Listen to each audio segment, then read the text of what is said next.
ચોમાસાની ઋતુમાં આપણને ચટપટું ખાવાનું મન થાય છે અને શાકમાં ઓછા ઓપ્શન હોય છે. તો આજે આપણે એવા પરાઠા બનાવશું કે શાકની પણ જરૂર ના પડે, ચટપટા લાગે અને ગરમા ગરમ ખાવાની ખૂબ મજા આવે. તો ચાલો ફટાફટ રેસીપી જોઈએ. તમે મારી ચેનલને સબસ્ક્રાઇબ કરજો. તો પરાઠા બનાવવા માટે મેં 1 વાડકો ઘઉંનો લોટ લીધો છે, જે રોટલીનો આપણે રેગ્યુલર લોટ હોય છે એ લોટ લીધો છે. એની અંદર આપણે મીઠું નાખી દઈશું. તમે સ્વાદ પ્રમાણે મીઠું એડ કરી શકો છો. અને આ રેગ્યુલર મસાલા છે. આ અથાણાનો ખાટા અથાણાનો જે મસાલો આવે છે એ છે, આ લીલા ધાણા છે અને તેલ છે. તો આમાં આપણે મીઠું નાખી દીધું છે. હવે આપણે એની અંદર તેલ નાખશું. 1.5 ચમચા જેવું આપણે તેલ નાખશું, જેથી આપણા પરાઠા એકદમ ફરસા બને. આનો આપણે પરોઠાનો લોટ બાંધી લેવાનો છે. થોડું થોડું પાણી એડ કરી અને લોટ બાંધી લઈશું. તો આપણો પરોઠાનો લોટ સરસ બંધાઈ ગયો છે. અને આપણે સાઈડમાં રાખી દઈશું. 5 મિનિટ એને સેટ થવા દઈશું. તો સેજ તેલ વાળું હાથ કરી અને આપણે લોટને પહેલા મસળી લઈશું અને એના ગુલ્લા કરી લેવાના છે. તો આટલા લોટમાંથી આપણે 4 પરોઠા બનાવશું. આપણે આને પરોઠાને અલગ ટ્રીકથી વણવાના છે કે જેથી આપણો મસાલો પણ બહાર ના નીકળે અને સહેલાઈથી વણાઈ જાય છે. તમારે બાળકોને નાસ્તામાં આપવા હોય, સવારે બ્રેકફાસ્ટમાં બનાવવા હોય કે સાંજે ડિનરમાં પણ કંઈ ઓપ્શન ના હોય તો આવા પરોઠા તમે બનાવી શકો છો. આ પરોઠા હેલ્ધી છે અને ખાવાની ખૂબ મજા આવે છે.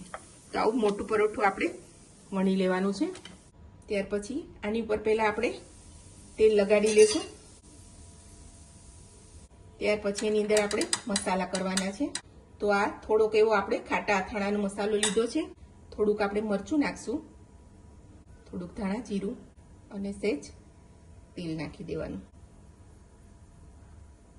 અને આને હળવે હાથે આપણે બધે સ્પ્રેડ કરી લેવાનું છે. તમને આમાં લસણની ચટણી ગમતી હોય તો તમે લસણની ચટણી પણ ઉમેરી શકો છો. અને તીખું તમને ભાવતું હોય તો તીખું મરચું લઈ શકો છો, નહીં તો કાશ્મીરી મરચું લઈ લેવાનું. તમે તમારા સ્વાદ પ્રમાણે કંઈ ફેરફાર કરી શકો છો. આની પર થોડા લીલા ધાણા સ્પ્રિંકલ કરી લેશું. થોડો લોટ નાખી દઈશું આપણે એમાં. અને આ અડધું આ માપ કરી લેવાનું કે આ અડધું છે અને અહીંયા અડધામાંથી આપણે વચ્ચે આ કાપું પાડી દઈશું. અને પછી એને આ રીતે આપણે ટર્ન કરી લેવાનું. પછી આને આ રીતે ફેરવી લેવાનું અને મસાલો સરખો અંદર દબાઈ દેવાનો અને પછી આને આ રીતે ટર્ન કરી લેવાનું. તો આપણું ત્રિકોણ તૈયાર થઈ જશે. તો આપણું ગુલ્લું તૈયાર થઈ ગયું છે. સ્ટફિંગ અંદર સરસ ભરાઈ ગયું છે. એને આપણે લોટવાળું કરી લેશું અને ત્રિકોણ શેપમાં જ આપણે એને વણી લેશું. વણવામાં પણ કોઈ ઝંઝટ નથી રહેતી, સારી રીતે વણાય છે. બધો મસાલો અંદર સ્પ્રેડ થઈ જાય છે. તો આપણું પરોઠું વણીને તૈયાર છે. આ રીતે બધા પરોઠા તૈયાર કરી લેશું અને પછી આપણે શેકી લેવાના છે. તો પરોઠા શેકવા માટે આપણે લોઢી મૂકી દીધી છે. એની અંદર આપણે આ પરોઠું નાખી દઈશું. મીડિયમ ગેસ ઉપર જ આપણે શેકવાનું છે. તો આપણે એને ટર્ન કરી લઈશું. હવે એની ઉપર આપણે તેલ લગાડી દઈશું.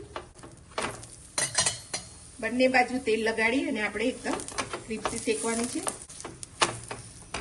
ત્રિકોણ પરોઠામાં કિનારીઓ સારી ચડાવવાની હોય છે એટલે આપણે કિનારી પર થોડું થોડું પ્રેસ કરીશું. તો આપણું પરોઠું તૈયાર થઈ ગયું છે. આ રીતે આપણે બીજા બધા પરોઠાને આવી રીતે શેકી લેશું.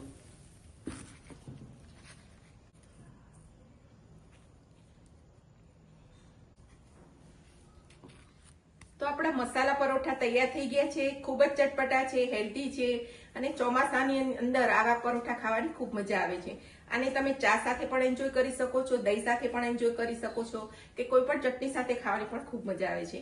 અને તમે ટિફિનમાં પણ લઈ જઈ શકો છો કારણ કે ઠંડા પણ સારા લાગે છે. તો આ રેસીપી તમે જરૂરથી ટ્રાય કરજો. મારી ચેનલ સબસ્ક્રાઇબ કરજો, લાઈક કરજો, શેર કરજો.